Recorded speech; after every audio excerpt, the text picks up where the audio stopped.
issu d'une famille pauvre, mais riche, très riche même, très, très riche. Soyez bénis au nom de Jésus-Christ.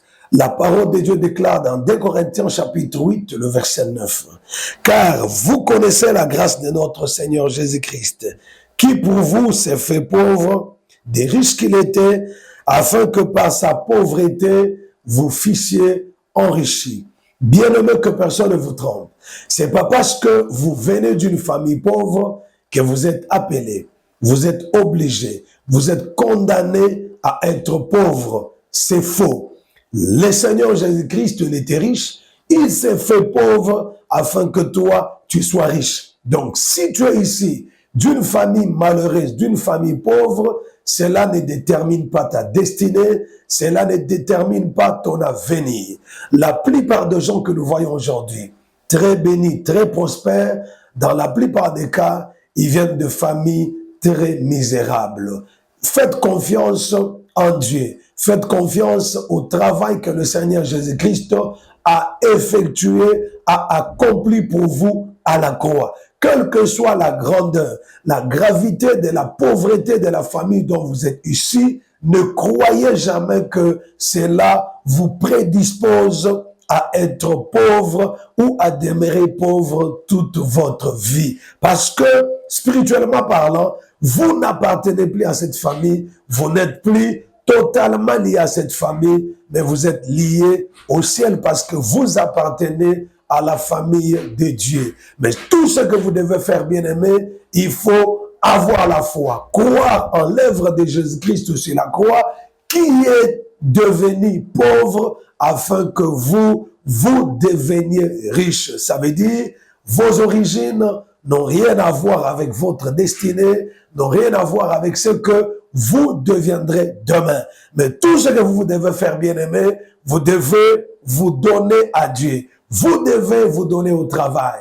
La Bible déclare que lorsqu'Isaac était allé à Guérar, il y avait la famine à Guérar. Mais bien-aimé, Isaac a sémé dans ce pays et la même année, il a recueilli au centuple. Pourquoi? Parce que la parole de Dieu déclare que tout travail procure l'abondance. Celui qui travaille ne peut jamais demeurer pauvre, ne peut jamais demeurer dans la dizaine. Alors vous devez travailler, vous devez vous donner au travail. Le travail, c'est pas seulement celui d'aller de travailler à la banque, de travailler dans une société quelconque. Le travail, vous pouvez aussi le créer comme Isaac avait créé un travail en sémant dans le pays de Guérar. Et la deuxième des choses que vous devez faire, vous devez vous donner à la prière. Bien-aimé, un homme qui prie n'échoue jamais. Un homme qui prie finit par faire tomber la malédiction, finit par faire tomber la pauvreté de la famille dont il est issu. Vous devez avoir la vie de prière. Pourquoi il faut avoir la vie de prière? Parce que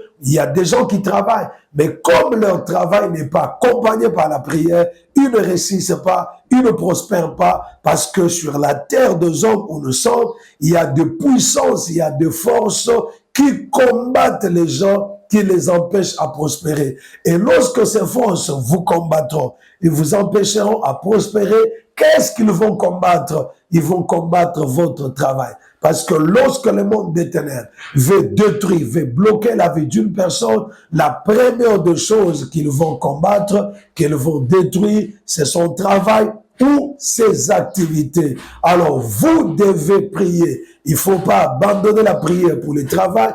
Il ne faut pas aussi abandonner le travail pour la prière. Donc, que personne ne vous dise que parce que vous êtes issu d'une famille pauvre, vous êtes condamné à être pauvre. Non, c'est faux, parce que Christ a déjà fait un grand travail extraordinaire pour vous à la croix. Christ est devenu pauvre afin que vous puissiez être riche.